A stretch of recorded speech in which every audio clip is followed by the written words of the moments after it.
Welcome to your break. Let's make a Ramos Gin Fizz. Okay, this is one of the classics. It's been around for over 100 years, and it is my favorite drink. So the first thing you want to do is get your glass chilling.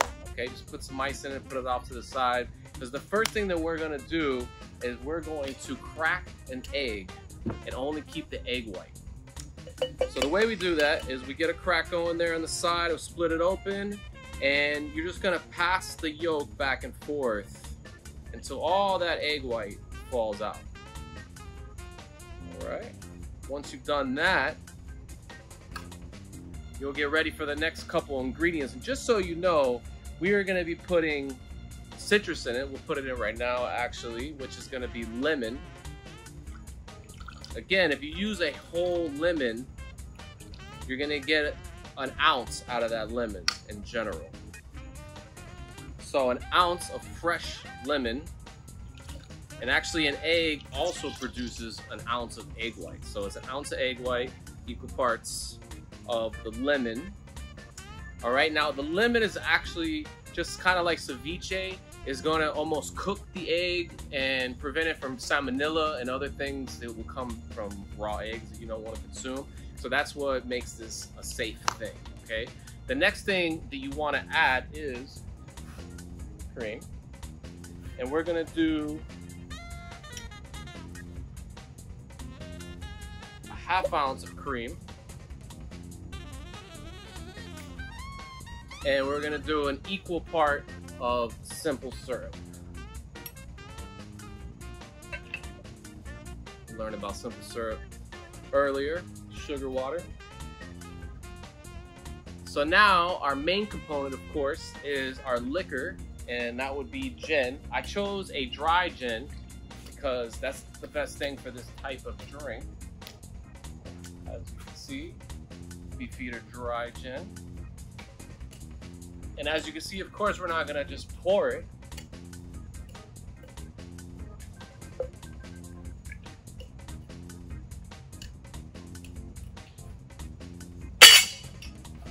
That would be no fun.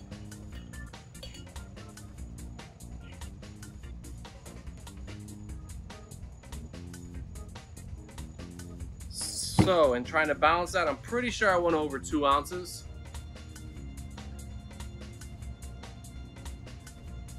Yeah, just a tad. So we go to measure out the 2 ounces there. So our main ingredients are in here. Now, if I didn't have this handy tool here, which is a hand blender, I would have to dry shake this. That means with no ice, I would have to shake it, and you would see me struggling for a good minute because you're gonna have to get this egg and all this citrus and everything to froth up. And I don't know if you've ever beaten a white egg to make a special type of omelet or whatever, but in order to get it to get foamy, what we're looking for, it would literally take a whole minute of me shaking here. But instead of that whole minute of shaking, we are right about there in about 5-10 seconds, maybe 15 seconds. Just waiting for that, just waiting for it to froth. You'll see it kind of froth up there. All right, there we go. So now that it's looking all smooth and frothy in there, we're gonna go ahead and add our ice.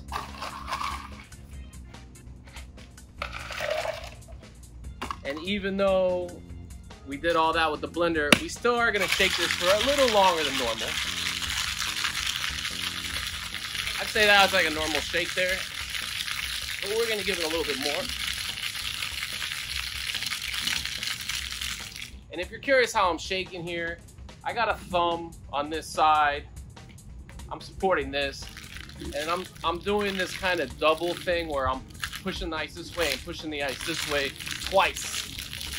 It's just a little like kind of like learning a step in dance. That once you get it, it's really not that hard. But you can just simply use the one hand back and forth, back and forth.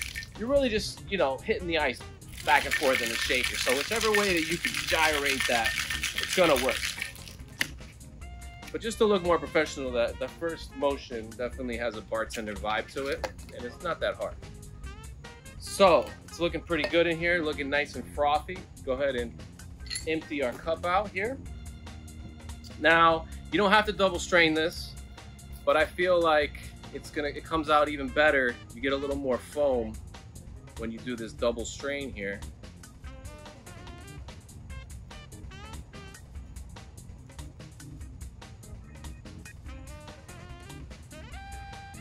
You want to get it all out.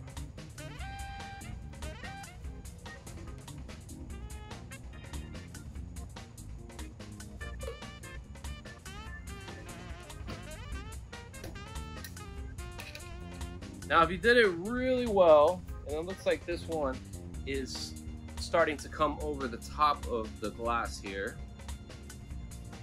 there should be a nice frothy top to where, as you slowly add your soda water, you can get it to come over the glass there. As you can see, the foam is over the glass. A nice little effect there. But what's a better effect? Of course, fire. So as I said, we're gonna keep going up in difficulty and dangerousness. Of course, we gotta go to 4 bottles, right?